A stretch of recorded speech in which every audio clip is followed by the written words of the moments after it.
the Polish-German border crossing in Lubieschin-Lincoln, and the handing over to Polish officers of illegal migrants by German services. This is what our camera recorded today, and this is a direct implementation of the instructions that the German Chancellor gave to the prime ministers of neighbouring countries, including Polish Prime Minister Donald Tusk. The ejections are perfectly legal because they involve cases where there are no asylum applications. And I made this possible by calling all the heads of state and government neighbouring Germany and saying, we are doing this now and you must accept it because it is possible under European law. Germany boasts that they are solving the problem of illegal migrants in their country in this way, without waiting for the Migration Pact, which will come into force next year. The conversation between Tusk and Scholz, during which the German gave the order to the authorities in Warsaw, took place on the 13th of September last year, a government spokesman in Berlin reported.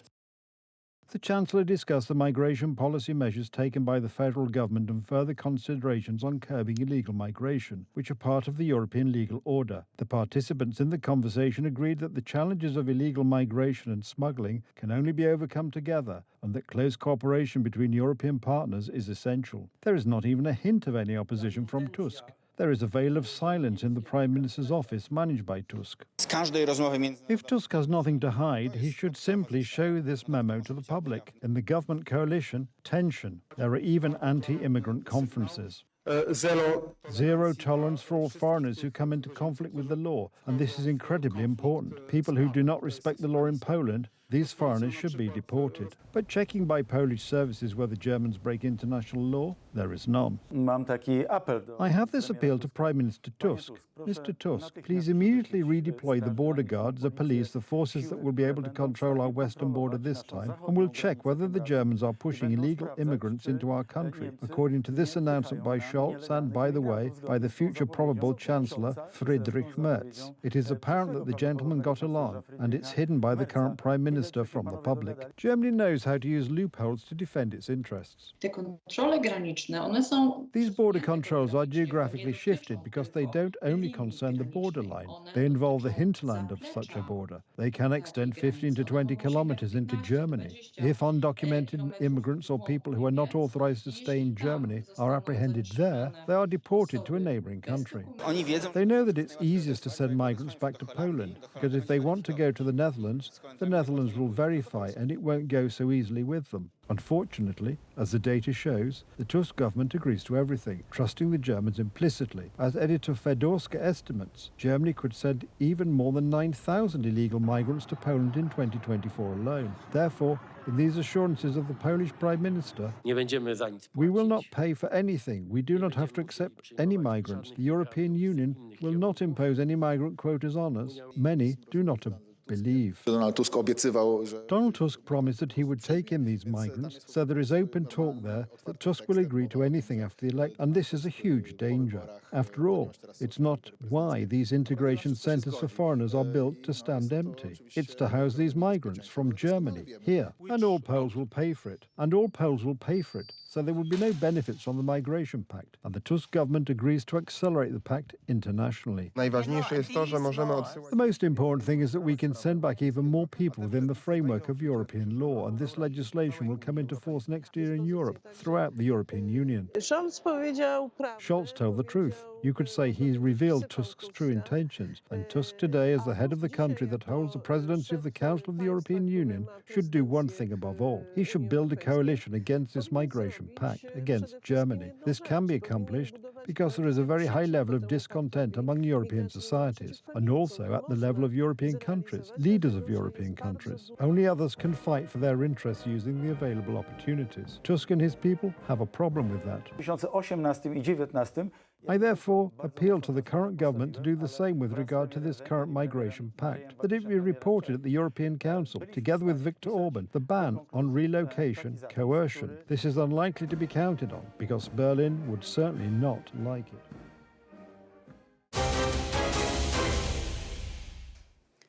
Michał Kuczmierowski, former chairman of the government Strategic Reserve Agency, has been released from British custody. Why is he being prosecuted? Because while he was chairman of the government Strategic Reserve Agency, he purchased equipment and made investments that helped Ukraine fight against Russia. Who is bothered by this? And could this have been one of the reasons for the pursuit? Today, I took a closer look at the situation.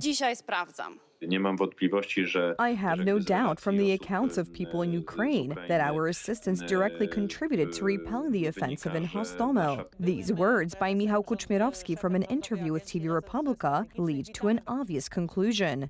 When people associated with Poland's reset with Russia took over the government in Poland, people who realistically fought against Russia began to be sent to prison. Because there is no doubt that the decisions made by the government's Strategic Reserve Agency were made under crisis conditions. They contributed to securing Poles with the most necessary medical equipment in a pandemic, and then contributed directly to securing Ukraine, which today is fending off Russian aggression. We were dealing with an absolutely extraordinary situation when it comes to the war in Ukraine, as well as the fight against the COVID-19 pandemic. The prosecution of this man by the prosecutor's office, de facto, is also, one could say, a kind of action in favor of the Russian Federation. Kuczmierowski heard charges of participation in an organized criminal group, dereliction of duty, and exceeding powers for financial gain. He is out on bail, which according to British law is divided into a bond and a property surety, which total almost 3 million zloty. The goal is not at all to clarify this case. The goal is not at all to get the truth, but to keep me and others in detention for many months, and possibly many years, on manipulated charges. Therefore, the British court will have to take into account whether the fact that Mr. Kuczmierowski acted in a state of higher necessity, acted in a state of tense war relations, including with Ukraine. This is something the Polish court, if it were to decide, cannot overlook. Former Prime Minister and close associate of Michał Kuczmierowski assures of his innocence. This is a heartless government that pursues its brutal interests, and the tenders of the government's Strategic Reserve Agency, which the prosecutor's office took under scrutiny, therefore ran afoul of the fact that they were countering crises. First the pandemic, then the war with Russia. He is a person in the eye of the current government because he shows a kind of causality that previous governments had, as opposed to the current government.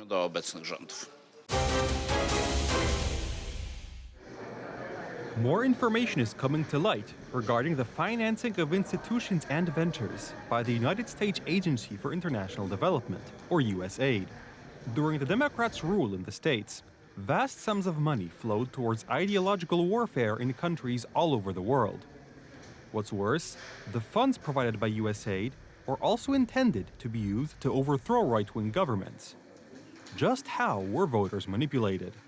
General elections, the most democratic of all processes. They are preceded by long campaigns and debates, all designed to persuade those going to the polls, particularly the undecided. These swing voters frequently make use of so-called political alignment tests, which match their answers on a policy questionnaire to candidates in upcoming elections. It's all well and good, as long as foreign money isn't involved. President Donald Trump and Elon Musk are correct in claiming that elections in other countries were influenced with USAID money in order to topple conservative governments. This was also the case in Poland in 2023. Nearly half of people declared that, before filling out the Polish voter lighthouse test, they did not know who to vote for beforehand. According to a 2023 poll, several percent of voters were undecided. With a 74% turnout, that's about 3 million votes. There was much to fight over, and the voter lighthouse political alignment test was eager to extend a helping hand. It is a tool through which we can find out, if we don't already know, who to vote for. But did it actually point out the correct option? A quick check can illuminate the situation.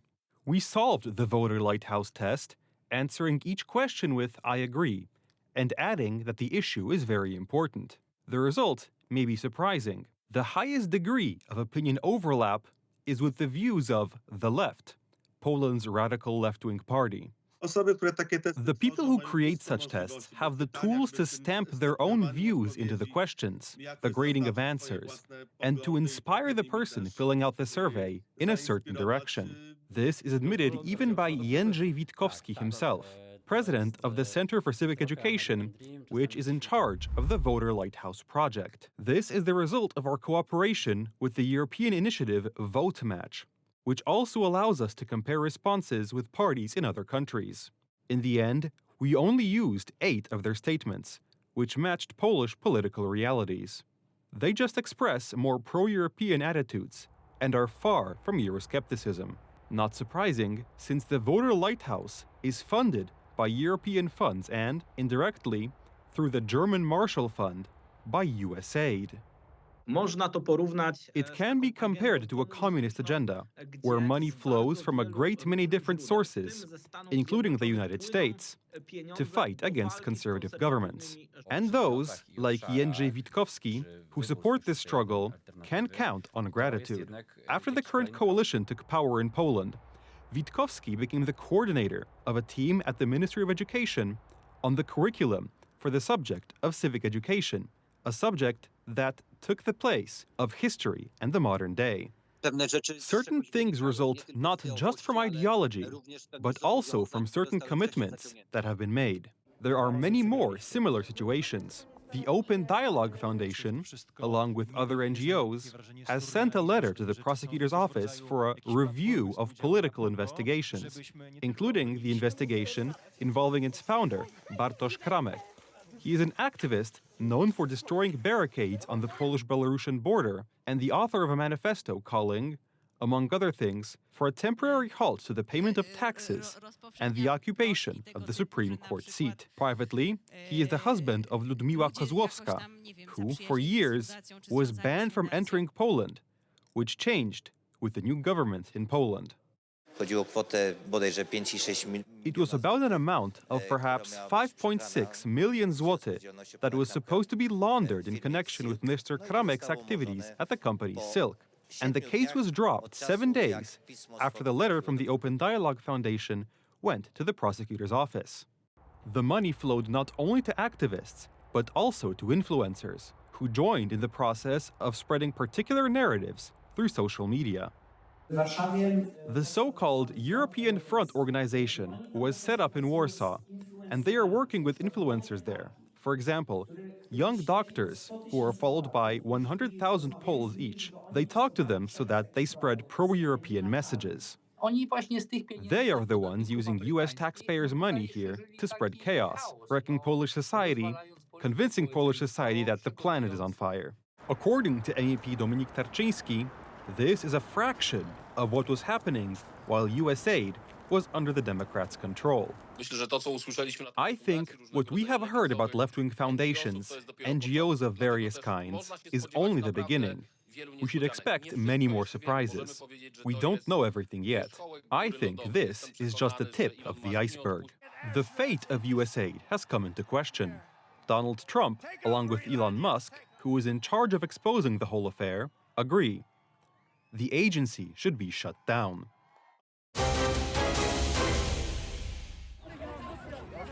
The war in the Middle East is in danger of escalating after Hamas unexpectedly announced it would postpone the release of Israeli hostages held for a year and a half. President Donald Trump addressed the situation with firm words. There are growing indications that without US involvement and international assistance, the bloodshed in the Middle East cannot be stopped.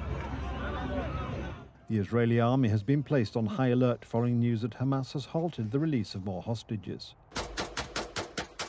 Pressure on Palestinian terrorists is also being brought to bear by the US president. Well, I would say this, and I'm going to let that because that's Israel's decision, but as far as I'm concerned, if all of the hostages aren't returned by Saturday at 12 o'clock, I think it's an appropriate time, I would say cancel it and all bets are off and let hell break out. Israel released nearly 200 Palestinian prisoners this past weekend. In return, Hamas released 3 Israelis who had been held for a year and a half. Among them was Eli Sharabi. During the 7th of October 2023 attack, Palestinian terrorists murdered his wife and 2 teenage daughters. He was abducted to the Gaza Strip and held in inhumane conditions by Hamas for nearly 500 days. So we're not It's a shock that he's with us again because until yesterday we didn't know he was alive. We are happy, although at the same time I can see that something in him has died. His smile has gone, and I see emptiness in his eyes. The Israeli hostages freed by Hamas terrorists are extremely emaciated, raising serious concerns about the condition of those still being held. How many of the more than 70 are still alive is unknown. The situation of the returnees we see raises deep and serious concern for the fate of those who remain in captivity. Keeping people in such conditions has irreversible health consequences. The state of the remaining hostages is unknown, as is the future of the region as a whole. Hamas takes cleansing the Jewish population from modern Israel as a point of honor and is deeply entrenched within the Gaza Strip. Whether this conflict can be solved while avoiding a full genocide is, as of today, an open question.